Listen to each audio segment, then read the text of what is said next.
Why do offices keep that one guy around who is not allowed to do anything all day?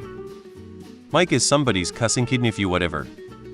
Often for whatever reason they are worried about some kind of lawsuit, either because they didn't properly document his performance problems or because someone in a position of power is highly risk-averse. You said it yourself, he is a great guy.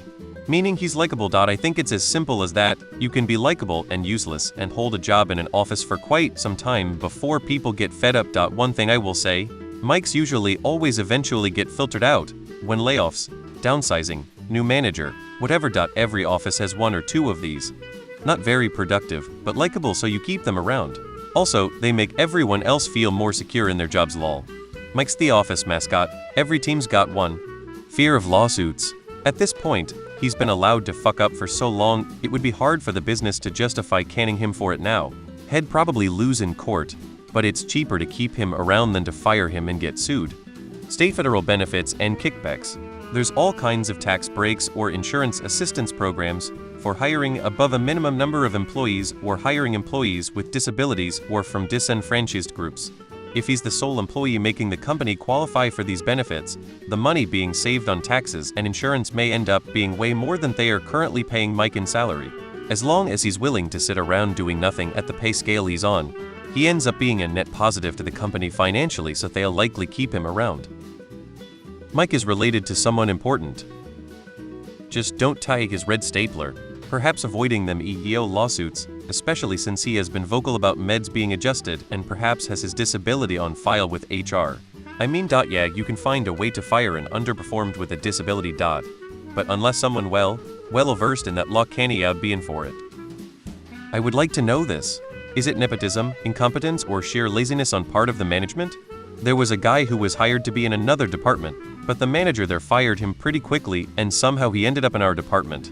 He was working a job considered at least 3 levels below what he was hired as, but still categorized at the higher level with those abilities and pay. After a year of being able to avoid him, I lost my assistant and he was assigned to me. Immediately I started documenting the lazy, crazy stuff he was doing. Writing things in the wrong files, not following up on anything. Documenting complete lies when I could go back and listen to the original customer voicemails.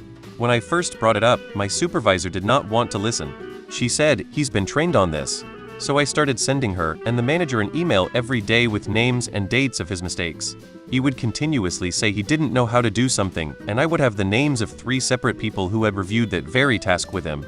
It still lasted about 5 weeks before they stopped assigning him to me at all. And after another 6 months, he got a job elsewhere. I can only speak to the US. Despite the US having mostly at-will employment, and it technically being very easy to fire people, it is rare for a supervisor to just walk up to someone and say Happy Tuesday, clear out your desk. Outside of economic downturns, either within the overall country or a specific industry company, terminating an individual at a typical Fortune 500 company is a process. You not only want to avoid the appearance of discrimination, but you want to build a case that multiple sessions of counseling, training, warnings were given, that efforts to improve have failed, and that there is no other choice but to terminate this employee.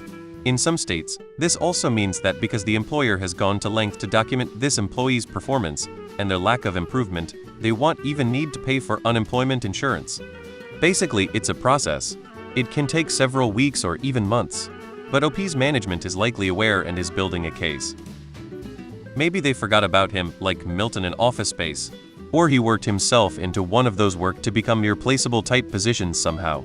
But something tells me he lives a full life and just plays this card at work. Mike has the goods on someone. He knows where the bodies are buried. The manager isn't paying the salary and doesn't want to spend a great deal of their time fighting HR or a union or a higher up to get rid of them. Have you seen my stapler? I haven't received my check yet.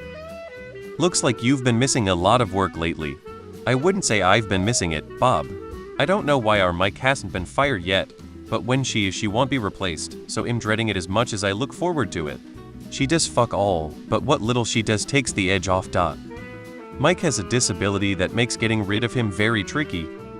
Sometimes it's easy for a manager to keep that C student cause he's the easy cut when trimming the bottom 10 comes along. I think part of it is the sunken fallacy cost, like, is it worth it to train a new person when we have Mike who has been here for 5 years, or could also be a question of a possible discrimination lawsuit. Someone need to get the blame for stuff that goes wrong and that come with a price. because it's less expensive to keep him employed than it is to pay for his lawsuit. Alongside what others said, some people like Mike fall through the cracks. If your company is large, they might not even know Mike exists and his paycheck is automated. I work for a primary supplier of a major automotive manufacturer. I'm buddies with a guy in finance and I'm not privy to the exact situation, but it sounded like he was on a special job cutting out people who were still being cut a check that just stopped showing up. The scenario was absolutely out of a children's cartoon or something. He knows where the bodies are buried.